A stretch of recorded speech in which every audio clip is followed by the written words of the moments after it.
Hey guys, welcome back to another Season of Discovery guide. Today I'll be showing you how to obtain the Overcharged Rune for Shamans. Stick around to the end of the video where I'm going to be sharing a couple of tips that are going to save you literally a couple of hours. Alright, let's jump straight into it. First off, we're going to need to gather a few notes. Each of these starts a different quest. Let's begin with the Smudged Shaman notes, dropped by these mobs. All these mobs can be found in Tanarus. I went to the central area where there's a big pile of bones and lots of hyenas around there. This note has a really high drop chance, so just defeat hyenas until it drops. Once you have the notes, right click them to start the quest Purging Earth. This quest is going to give you a murky earth scepter, which you need to take to this location, where you'll find a large stone. Use the scepter near the stone to summon a level 45 earth elemental, which you're going to have to fight. I recommend being in your mid to late 40s when you're doing this rune. After defeating it, a friendly elemental will appear, allowing you to turn in the quest and accept a new quest, Answering Earth's Call. But don't complete this quest just yet, hold on to the earth fragment you receive. We're going to come back to this quest and this item in just a few minutes. Next, travel to Ashara, more specifically just here, where you'll find these mobs.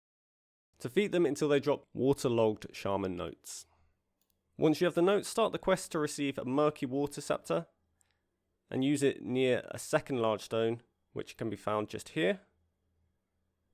When you use it, a level 44 water elemental will appear, defeat it, and speak to the friendly water elemental to turn in the quest and accept a new one. Again, we're not going to do this quest right now. Hold on to the fragment he gives you and just keep the quest in your quest log. Next step, head to Hinterlands, to this location, where you'll find these mobs. Defeat them until they drop the Torn Shaman's notes. Accept the quest and head here, where you'll find another large rock. Use the scepter near the lock to summon a level 47 air elemental. After defeating it, talk to the friendly air elemental to again pick up a quest and it will give you an item. Hold on to both of these. Lastly, we need to obtain the Charred Shaman's notes from these mobs that can be found in Searing Gorge, all around these areas. Once you have the notes, right click it, begin the quest and go to this rock, where you'll defeat a level 48 fire elemental. This elemental does hit a bit harder than the other one, so do watch out for that. Right, with that done, at this point you should have 4 shaman quests and 4 fragments. The next step is a little bit awkward, and I'm going to try to explain it in the simplest way I can. Head to Feralus. Along the coast you'll find 2 types of mobs. They're marked on my map here by the bag icons. These mobs drop an item called Elemental Essence.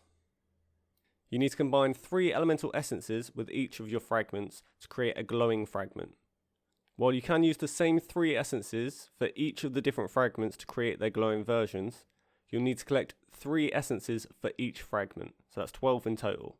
This is because you have 4 quests to hand in, and with each hand in you need 3 essences. Where this gets a bit more awkward is that you can only hold 3 essences at a time. So basically what that means is you're going to have to get 3 essences, combine them with your fragments, run to the hand-in point, hand in that quest, then run back to where the water elementals are, get 3 more essences, then run back to the hand-in, and then run back to the water elementals, and then run back to the hand-in. It's really janky, and they really should change it. Hopefully they change it in a hotfix. But for now, that's what you got to do. The hand-in spot for these quests is just here. There are 4 stones and 4 elementals in front of them, each one you hand in a different quest to.